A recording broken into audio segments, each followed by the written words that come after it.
Welcome to the deep dive. Okay, so have you ever had one of those moments where you just knew you messed up? Like really messed up, big time. Oh, yeah. And you just couldn't imagine bouncing back. Or maybe you're, in that phase right now, figuring out who you are, what you believe, Hmm. and maybe what happens when you stumble along the way. Yeah, that's real stuff. Totally. If any of that sounds familiar, well, you're joining us at the perfect time. Today, we're doing a deep dive into the, honestly, pretty amazing journey of Peter. He was one of Jesus's closest followers, and he went through all of that. He really did. And Peter's story is, I think, such a powerful reminder for all of us that, our mistakes, they don't have to be the end of the story. They don't define us. Right. And second chances are always possible. Often, they're actually where the real transformation happens. Okay, so that's our mission for today, then. Yeah, let's unpack Peter's journey, how he went from this, impulsive fisherman. Yeah, kind of rough around the edges. Totally. To becoming what Jesus actually called a rock, a foundation of faith. But we got to look at the bumps along the way, the failures. The surprising ones, even. Exactly. And see how he learned, how he grew, and most importantly, connect that back to your life, like right now. Okay, let's do it.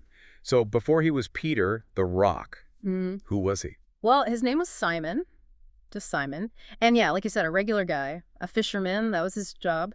And what do we know about his personality back then? I've heard he was pretty outspoken. Oh, definitely. Impulsive is a word that comes up a lot. Spoke his mind, didn't hold back. Okay, so kind of passionate, maybe flies off the handle sometimes? You could say that, but what's really interesting is that Jesus saw something in that guy, despite the impulsiveness, maybe even because of the passion behind it. So Jesus calls him. Yep, Yeah. Simple as, follow me.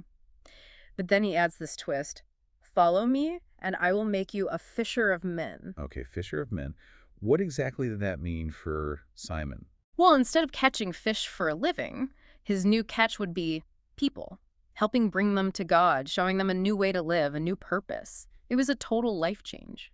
And Peter, or Simon at this point still, I guess, he just jumped right in. Absolutely. Full of passion, full of commitment. And you see it really clearly in this one moment. Jesus asks his followers, kind of puts them on the spot, who do you guys think I am? And Peter. Peter doesn't miss a beat, just blurts it out, bold as anything. You are the Messiah, the Son of the living God. Whoa.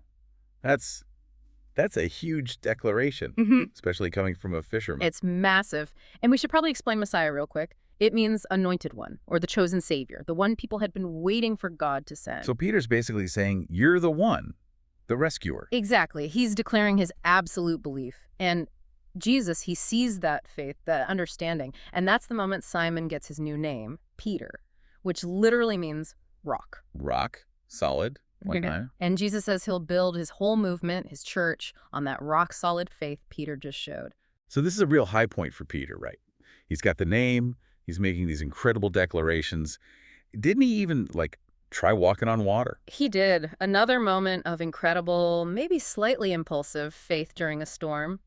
He sees Jesus walking on the water, asks if he can come out too. And he does it. For a second, anyway. For a second, yeah. Shows his courage, his confidence. He's really riding high here. But you mentioned his passion could be a double-edged sword. That impulsiveness. Right, because that same passion, that eagerness, it sometimes made him act or speak before really thinking things through. He was all in, but maybe relied a bit too much on his own feelings, his own strength. And that kind of sets the stage for his biggest challenge. Okay, so things take a turn. Let's talk about that. As Jesus' time was coming to an end. Yeah, things got really intense. Jesus started telling his disciples straight up, I'm going to be arrested, I'm going to be killed. And how did Peter react to that, knowing his personality? Predictably bold, maybe. He just refused to believe it, flat out rejected it. He even says, really forcefully, even if I have to die with you, I will never disown you. Wow, strong words. Do you think he truly meant them?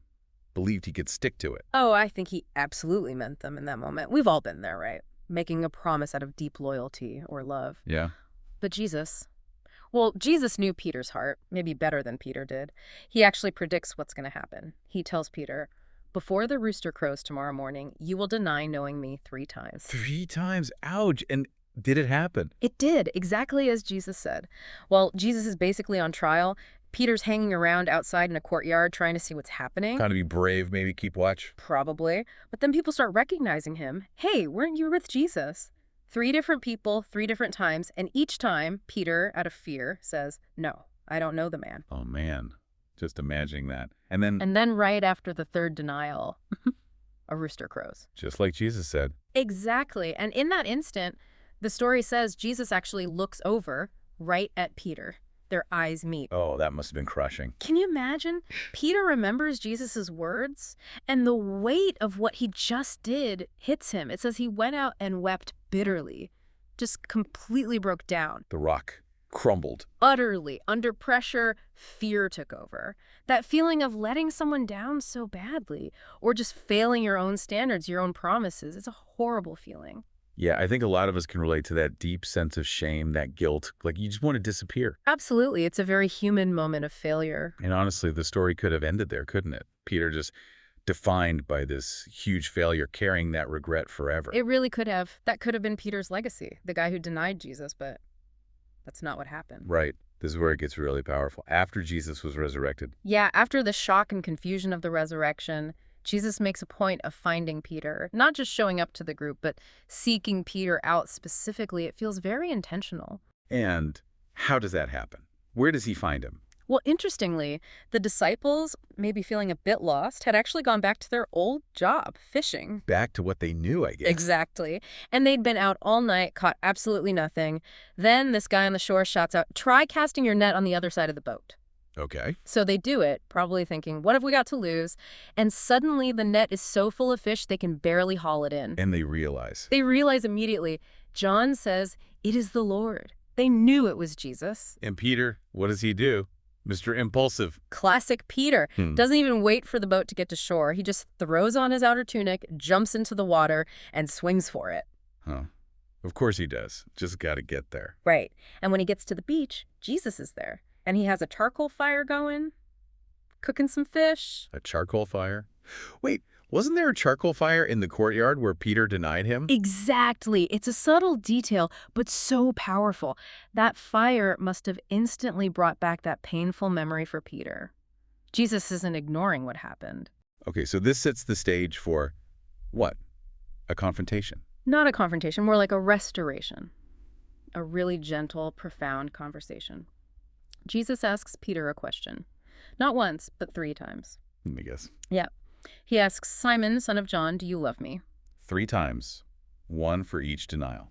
Precisely. And each time, Peter, maybe a little less bold now, a little more humble, says, "Yes, Lord, you know that I love you." Wow. And each time Peter affirms his love, Jesus gives him a job to do, a command: feed my lambs, take care of my sheep, feed my sheep. So it wasn't just about forgiveness. It was like, okay, you messed up, you know it, I know it, but I still have work for you to do. Yeah. Your purpose isn't canceled. Exactly. That's the heart of it. Jesus wasn't holding the failure over Peter's head. He wasn't making him grovel. He was restoring him, recommissioning him, giving him a chance to use that passion, that love for the original mission. That's what people mean by grace, isn't it? Getting something amazing you really don't deserve. That is a perfect picture of grace. Jesus offers Peter this incredible second chance, a clean slate, a way forward. It shows that forgiveness isn't just wiping the slate clean, it's also about empowering you to move on and do better. Okay, so let's bring this home. Yeah. Peter's whole journey, the passion, the big mistake, the comeback. What does this mean for us, especially, when you're a teen, figuring things out, maybe making mistakes? Yeah, there are some huge takeaways here. First one, it's okay to mess up. It's okay to have doubts. Even Peter did, one of the closest guys to Jesus. Right. His story basically screams that moments of weakness, even big ones, don't automatically make you a failure. What really matters is what you do next, how you get back up. Okay, what else? Second, your identity isn't locked into your failures. Peter could have let that denial define him forever. He could have just slunk away in shame. But he didn't. He didn't. He accepted the forgiveness, that grace, and stepped back into a purpose. It shows your worth isn't based on how well you perform. God's love, like Jesus showed Peter, it's unconditional. It's not based on you being perfect. That's huge. Unconditional love. It is. And third, tied to that, there are always second chances. Peter's restoration is like exhibit A for grace. No matter how badly you think you've blown it, it's never too big for a fresh start. Never too late to turn things around. So, mistakes aren't dead ends. Not at all. And finally, sometimes our biggest growth actually comes from our failures. It was through that horrible denial experience that Peter learned about his own weakness, sure, but also about the incredible depth of Jesus' love and forgiveness. So the struggle actually made him stronger, more understanding. I think so. More compassionate, maybe. More reliant on God's strength instead of just his own impulsiveness. Our struggles can be these weird opportunities to grow, to become better versions of ourselves. That makes a lot of sense. It really frames failure differently. Yeah. Like it's not the end, it's part of the process. Exactly. Just like Peter, you're a work in progress. We all are. There will be those moments of bold faith, like Peter walking on water, and there will be moments of doubt, times you stumble, successes and failures. It's all part of the journey. Yeah. It's okay to be both the rock and the one who sometimes stumbles off it. That's a great way to put it. The really encouraging truth from Peter's life is just that. Failure is never the final word. It's actually an opportunity to experience amazing grace, to be reshaped, and find a purpose maybe even bigger than you first imagined. Wow. Okay, so here's something to think about. Peter's story really shows that sometimes our biggest growth doesn't come from getting everything right, but from picking ourselves up after we get it wrong. Our biggest stumbles can lead to our biggest steps forward. Mm-hmm.